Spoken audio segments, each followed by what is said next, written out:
और बिहार के प्रगति की बात करें तो इस प्रगति के रास्ते में एक रुकावट जो थी वो रुकावट नशे की लत थी, जो समाज को आगे बढ़ने से रोका करता था। और नीतीश कुमार ने इसी तरह की एक यात्रा के दौरान महिलाओं से जब संवाद स्थापित किया था, ये फीडबैक मिला था कि इस नशे की लत से घर के पुरुषों को बचाया जाए, युवा पीढ़ी को बचाया जाए। और नीतीश कुमार ने शराबबंदी का महत्वपूर्ण और बड़ा और कड़ा कानून लाया। लेकिन शराबबंदी तो हो गई, पर सूखे नशे की चपेट में युवा पीढ़ी आ रही है। ये तस्वीर पूर्णिया की हम अपने दर्शकों को दिखा रहे हैं, जहां बड़े पैमाने पर सूखा नशा, खासतौर पर स्मैक हो, ब्राउन शुगर हो, गांजा हो, भांग हो, अफीम हो, इसकी बढ़ चढ़कर तस्करी हो रही है और पुलिसिया कार्रवाई भी हो रही है। लेकिन जो मुख्य सरगना है या फिर जो पूरा संगठित गिरोह चलाता है, वो पुलिस की पहुंच से अभी भी बाहर है। छोटे मोटे तस्कर, नशे के खेप को लाने पहुंचाने वाले, उसे बेचने वाले या खरीदने वाले तक पुलिस जरूर पहुंच रही है, पर इस पूरे संगठित गिरोह पर कैसे नकेल कसा जाए, ये अभी भी पुलिस के लिए चुनौती है। पूर्णिया के लोग क्या कह रहे हैं, प्रशासन का अमला क्या कह रहा है, वो एक बार सुनिए।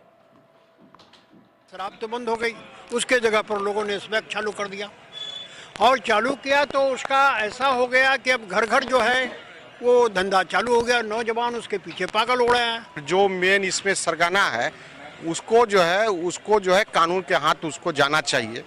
कानून का जब तक उसको रस्सी नहीं कसेगा उस पर, तब तक दूसरे लोग इससे सीख नहीं लेंगे। खास करके शराबबंदी के बाद जो हम लोगों ने स्थिति देखा है, उसमें एक लगता है पैरेलल जो है एक व्यापार एक ऑर्गेनाइज्ड रूप से जो है हो रहा है। लेकिन हम अभी जैसे कि हमारे गार्जियन बता रहे थे और सही बता रहे थे कि जिस प्रकार अभी वर्तमान एसपी के द्वारा जो पहल किया गया है वो काफ़ी काबिले तारीफ है, क्योंकि जिस मात्रा में और प्रतिदिन आप देखते होंगे आए दिन 2 दिन पर 4 दिन पर जो है स्मैक की बड़ी बड़ी खेप पकड़ा रही है, जो पहले नहीं पकड़ाती थी। इतनी बड़ी खेप में स्मैक को कभी पूर्णिया के लोगों ने नहीं देखा कि इतना जैसे 5 केजी पकड़ाना एक बड़ी उपलब्धि है। और निश्चित रूप से इस पूरे नेक्सस को तोड़ने का काम हमको लगता है पूर्णिया पुलिस कर रही है। शराब तो बंद हो गई, उसके जगह पर लोगों ने मुहिम चला रखे हैं कि यहाँ पे किसी भी तरह का नशा का, चाहे वो शराब हो चाहे वो मादक पदार्थ हो, उस पर कार्रवाई करना है। और इसी के तहत हम लोग पिछले 2 महीने से इसी पे लगे हुए हैं।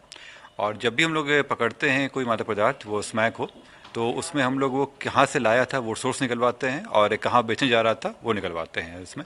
इसी क्रम में हम लोग को पता चला कि एक बड़ी खेप जो मेन सप्लायर है वो आने वाला है, उसी में कार्रवाई की गई, जो पकड़ाया है इसमें जो जांच के क्रम में। इसमें हम लोग फिर निकलवाया कि ये लोग किसके यहाँ से सप्लाई लिए थे, तो उनके ठिकानों पे भी रेड किया गया और उस व्यक्ति की भी गिरफ्तारी की गई। उसके पास से भी स्मैक का कुछ बरामद हुआ।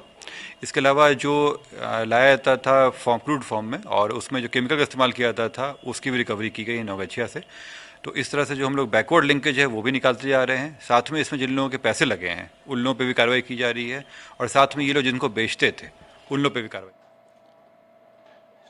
जब देश के एक राज्य में नशे का प्रचलन बढ़ा और नशे ने अधिकांश लोगों को अपनी गिरफ्त में ले लिया, तो उस राज्य को उड़ता पंजाब कहा जाने लगा। उसी तर्ज पर पूर्णिया के लोग बिहार के इस जिले को उड़ता पूर्णिया का दर्जा दे रहे हैं, क्योंकि यहां अब नशे का प्रचलन काफी बढ़ गया है और युवा पीढ़ी, पुरुष वर्ग सूखे नशे की चपेट में आ रहे हैं। हमारे सहयोगी प्रफुल्ल हमारे साथ जुड़े हुए हैं। प्रफुल्ल, अब पूर्णिया को बचाना जरूरी है, सूखे नशे की चपेट में नई पीढ़ी आ रही है, लोग परेशान हैं, चिंतित हैं, प्रशासन से उम्मीद लगाए हुए हैं। क्या चल रहा है पूर्णिया में?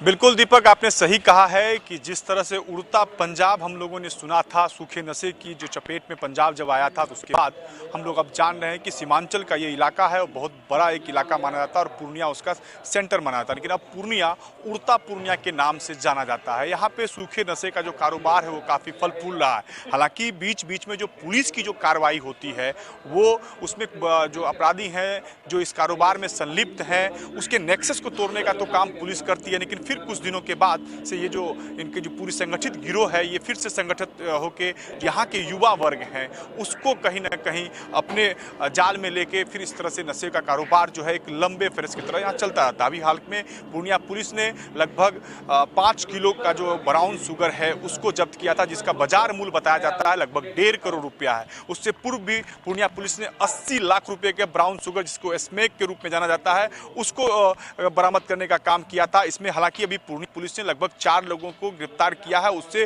पूछताछ की जा रही है। आज जब एसपी से हमारी बातचीत हो रही थी उन्होंने कहा है कि इस पूरे कारोबार में जो भी संलिप्त होंगे उसकी जो है संपत्ति की भी जांच होगी और उसके संपत्ति को भी कहीं ना कहीं उसको जब्त किया जाएगा। इसके बाद अगर युवाओं की बात करें तो युवा जो है सूखा नशा का सेवन कर रहे हैं, आदि हो रहे हैं, उसके छोटे मोटे क्राइम कर रहे हैं, यहाँ तक कि जो स्केचिंग है वो वहाँ अपराध कर रहे हैं। और अभी तो देखा जा रहा है कि जो स्मैक के चपेट में जो युवा हैं वो हत्या तक करने की जो योजना वो बना देते हैं, जिसमें पुलिस को सफलता तो मिलती है, लेकिन सबसे बड़ा बात है कि जागरूक होने की है। चाहे अभिभावक हों युवा के, उनको जागरूक होना होगा। सामाजिक स्तर पे इस पे बहुत काम करने की आवश्यकता है। मणिपुर, नागालैंड से ये एक सिंडिकेट चला जाता है जो पूर्णिया तक इसके बड़े नेक्सस को कहीं ना कहीं जोड़ता है।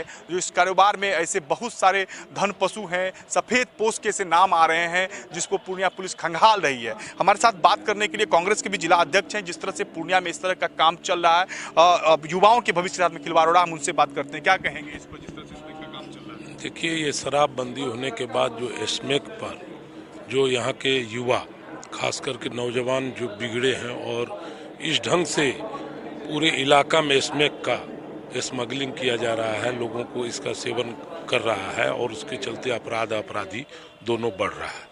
तो हम लोग देख रहे हैं कि जो अभी पूर्णिया प्रशासन पुलिस जो है एसपी साहब के द्वारा बराबर 2 दिन 4 दिन में हम लोग बराबर देख रहे हैं कि अच्छा स्मैकर पकड़ा रहा है, स्मैक भी पकड़ाया है, काफ़ी पैसा का स्मैक पकड़ाया है। और इसी ढंग से अगर प्रशासन टाइट रहेगी तो हमको लगता है कि यहाँ पर क्राइम बंद हो जाएगा और स्मैक का कारोबार बंद होना। इसके गिरोह को तोड़ने की आवश्यकता है। कैसे टूटेगा इस तरह के गिरोह? कि सरकार तो बहुत अच्छी पहल कर रही है और यहाँ के जो पुलिस कप्तान हैं बहुत अच्छे मिले हैं पूर्णिया को। जिस ढंग से अपराध पर लगाम लगा रहे हैं, स्मैक पर, गलत चीज़ पर लगाम लगा रहे हैं, इनके जो कुछ ऐसे तंत्र हैं जो इनको सहयोग नहीं कर रहे हैं, जिसके कारण ये अपराधी का मनोबल आगे चल रहा है, गलत धंधा जो है आगे बढ़ रही है। चलिए आगे बढ़ रहा है। युवाओं को बचाने का प्रयास किया जा रहा है, चाहे जिला प्रशासन हो। जिस तरह से पूर्णिया में लगातार स्मैक का कारोबार है, ब्राउन शुगर का कारोबार है, प्रतिबंधित कफ सिरप पुलिस पकड़ रही है, तो क्या लगता है कि जो अभिभावक हैं बच्चे को, उनको भी जागरूक होने की जरूरत है सामाजिक तौर पर? ये जरूर जरूरत है, ये गार्जियंस को भी जागरूक होना चाहिए। और रही बात, सभी चीज़ के लिए प्रशासन ही जिम्मेवार नहीं है और समाज में भी इसको जागरूक होना पड़ेगा। सामाजिक स्तर से अपने बच्चों को भी देखना चाहिए। अभी तो देखा जा रहा है शराब बंद होने के बाद छोटे छोटे बच्चों से तस्करी कराया जा रहा है, जो बच्चे की भविष्य खराब हो रही है, जो बच्चे बिल्कुल, ये एक महत्वपूर्ण बात सामने आई है और ये अच्छी बात है कि समाज इस बात को समझ रहा है कि सिर्फ प्रशासन की पहल से नशे के कारोबार पर पूरी तरह से लगाम लगाना संभव नहीं है। अगर सामाजिक रूप से लोग सक्रिय होकर इस नशे के कारोबार का विरोध करें, कारोबारियों की सूचना पुलिस को दें, तो इस कारोबार पर रोक लग सकती है और नई पीढ़ी इस नशे के लत का शिकार होने से बच सकती है। बहुत बहुत धन्यवाद प्रफुल्ल इस तमाम बातचीत और जानकारी के लिए।